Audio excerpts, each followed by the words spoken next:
All right, we're here with Derek. He won our side event today. What deck are you playing?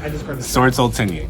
Nice. How are the matchups? The matchups were really good. I played 2 Bird Up, 1 Virtual World in the finals, and invoked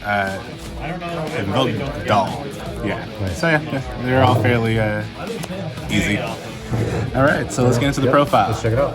Yeah. So for the list, we play 3 Moye, pretty standard, very good, especially when you want to play the Tenyi version of the deck.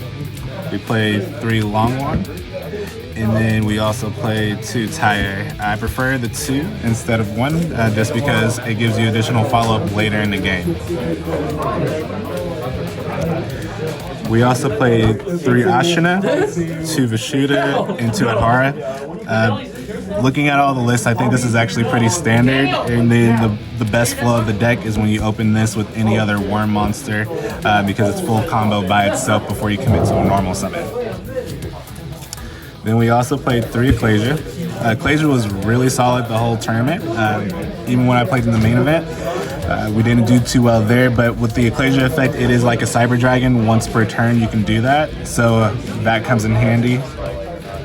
And then in the main, we did play the Pretos. This card was the best card in the deck outside of the standard list. Just because when it comes out, it locks your opponent out from whatever it is they want to do with the attributes that they use. So for example, when I played Bird Up, we destroyed the wind monsters that were on the board and they were locked out for the next turn, and then we just pushed for kill on the following turn. So I do recommend, if you have room in your build, put this in the main. And then we also played 3 Droll in the main. This card was my best side card for the whole day, no matter what matchup we're in, because it just turn skips most decks at the moment, and then it gives you another turn to play. And then the additional tech card was Moonlit Chill. This card was very good in the side event here. So when my opponents did do a special summon on their turn, for example, in the finals when Token Collector came out, this was able to negate the Token Collector so I can continue play and push for game.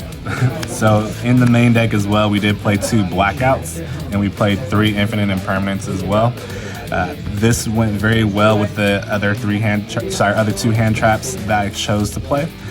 Do recommend this if you can fit it. I was on 3 Blackout originally, but found that 2 Blackout works a little bit better when it comes to not clogging your hands.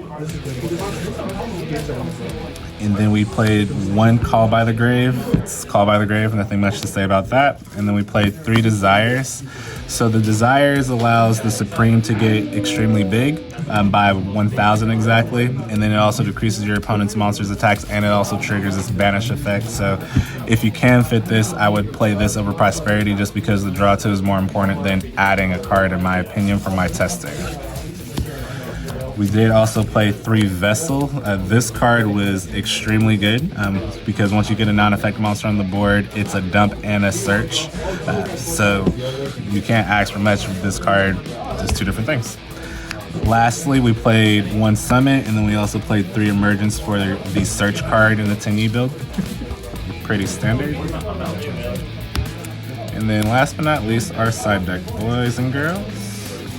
So today we played 3 Shifter. This card was okay.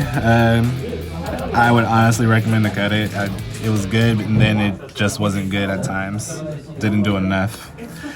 We played Triple D Barrier. This card was crack all day.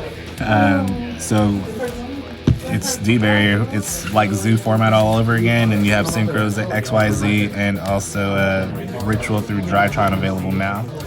We played 2 Evilly Match as a going second card, along with 2 Lightning Storm for cracking boards. So these 2 cards were very good the whole day. And then last but not least, we played Triple Dark Ruler No More and 2 Triple Tactics for when we went first or second. This card was very good at turning off the boards and allowing you to be able to do your Sword Soul combos. And then this card here was very good for follow-up. I didn't care for it too much though, just because I felt like I was playing into my opponent when I didn't have to do that, just to get this card to go off.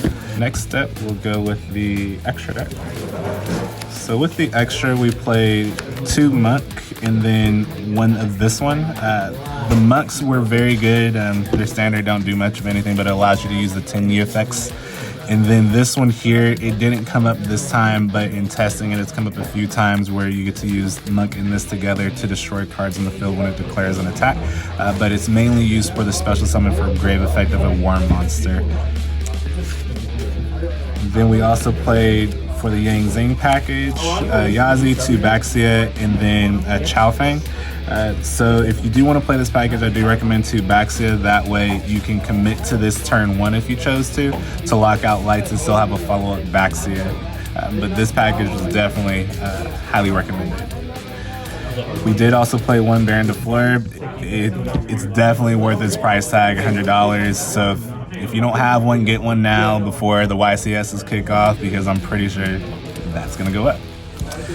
And then Rudy Rose Dragon, this card was very good when I was playing Ante, especially when they had Enforcer builds, just because you bait out everything, wipe the graveyards clean, so it's like a soft reset, and then you can continue play forward. Definitely recommend this. Every time it hit the board, it was actually game because it's 3,200, just got us there. And then for the Swordsoul package and the Synchros, we played 2 of this and 1 of this. That's very standard. This card is very good. Don't underestimate it because it's banishing effects for when you use the Tenyis, Pot of Desires, etc. This is definitely worth it. And then we have 1 Berserker, 1 of the Water Dragite, and 1 Crimson Blader. So these 2 are my tech choices. Berserker was very good. When playing the deck, when you're playing the Swordsoul engine and the Tenyi engine, if you can, try to commit to this summon first, because what it will do is it actually locks your opponents out from being able to use Gamma or Nibiru, because when they activate the effect of that card, it banishes it from the hand, so highly recommended. And then this card here was able to steal games against any Enforcer decks, because after it went to the graveyard, summon this, beat over what's left, and then the Enforcer can't follow up on the next turn. I just want to say shout out to Area 51. Thank you for having us. It's my first time here. I'm very impressed by this shop, to be honest. I love the vibe here. It reminds me of an old school Zoomies in a sense. Yeah, but appreciate you for having me, David. Thank you, Eric. Yeah. Good talking to you.